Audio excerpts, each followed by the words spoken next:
Hello everyone, so this is my Wolverhampton Wanderers versus Aston Villa Friday night under the lights Premier League preview, all for the bragging rights, West Midlands derby.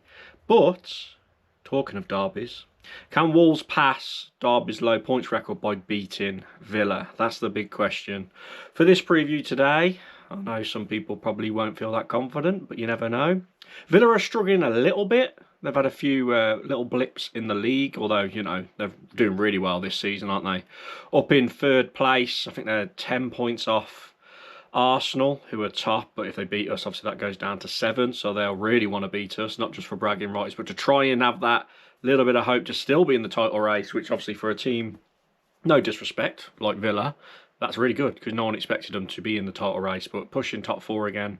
It's only, it only feels like 2 minutes since we were singing to them, mind the gap, and we were a better team than them when we got promoted, and, you know, they were struggling to stay up when they had Grealish and that, weren't they, back in the day. So, yeah, it's mad how things change so quick. We're on our way down there at the top of the table. It just shows if you do things right and get a really good manager in, you can be where Aston Villa are. Now, I watched Rob Edwards' press conference a little while ago. Some big things to come out of it. He obviously spoke about the Tolu racism and said he's okay. He's got a lot of support.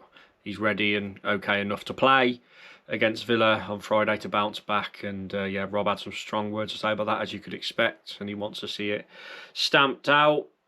Injury news, I'll just play a clip of him talking about all the injury updates. And just team news, Rob, finally from me.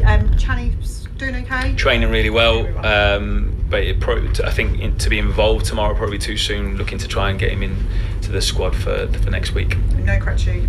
No, obviously, no, yeah. Suspended. Anyone else we should be aware of? No, all good. I don't think so. No. Angel came on at the end of the game, so his back's a lot better, I assume. Yeah, he's fine. Obviously, Joao's feeling better again as well after, missing really the Arsenal game. He wasn't really fit, so he's back and feels good as well. So those two are sort of in a good place as well at the moment. Good luck tomorrow. Thank you. Yeah, so there we go. Sounds pretty good. Obviously, Krejci's banned. It's interesting. He did go on to talk about Krejci and say he almost apologised a little bit for his comments after the Crystal Palace game, because he said he hadn't seen the replay back, and he said Krejci said to him he's adamant the ball, he didn't hear the whistle and he thought the ball hadn't gone out, so he kind of apologised for his comments about Krejci in that second yellow and said, yeah, very soft, which was my initial reaction as well. I thought he shouldn't have been sent off, but obviously no Krejci for this game because he is banned for getting the 2 yellows. And he did say as well that the players obviously really do know what the derby means to the fans, and the players are well aware with what the derby means, and we want to try and get some kind of positivity around the place, don't we? I mean, he referred to the energy in the second half against Arsenal, and we got the second goal, the equaliser. He wants to see a bit more of that in this fixture against Aston Villa, and hopefully we can provide that. Now, talking of Aston Villa, head-to-head history against them in Premier League history, we've played them 21 times. We've won 7. There's been 6 draws and Aston Villa have won 8, so fairly even in Premier League history against Aston Villa. We've won 3 and drew 1 of the last 4 home games against Aston Villa, so we're good against them at home.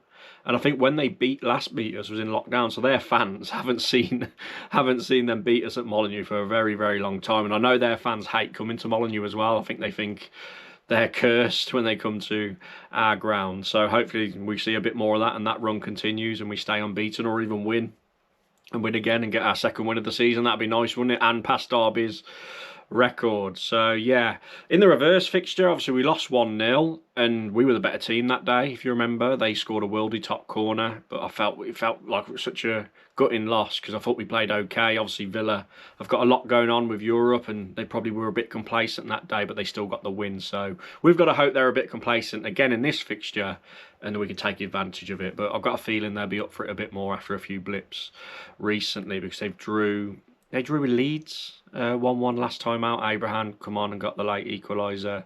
I know they drew away at Bournemouth, so you know their form is not amazingly solid, is it? Obviously they went out the cup against Newcastle as well, the FA Cup. So let's go on to team prediction for this one.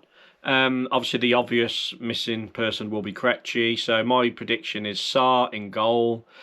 Unfortunately, I think he will stick with Chachua. I don't want him to, but I have seen that Doherty's really struggling, so we can't put Doherty in. He don't seem to fancy Rodrigo Gomez from the start. I think he prefers to bring Rodrigo Gomez on as an impact player, so it'll be Chachua, who did okay at Palace, to be fair, so there we go.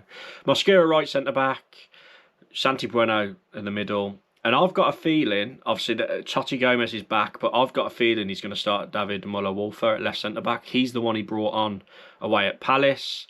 Maybe Totti's not fully 100% yet, and he probably won't want to throw him in to a West Midlands derby like this. So I've got a feeling Muller-Wolfer is going to be left centre-back. Could be wrong, but that's just my prediction. Hugo Bueno left wing-back.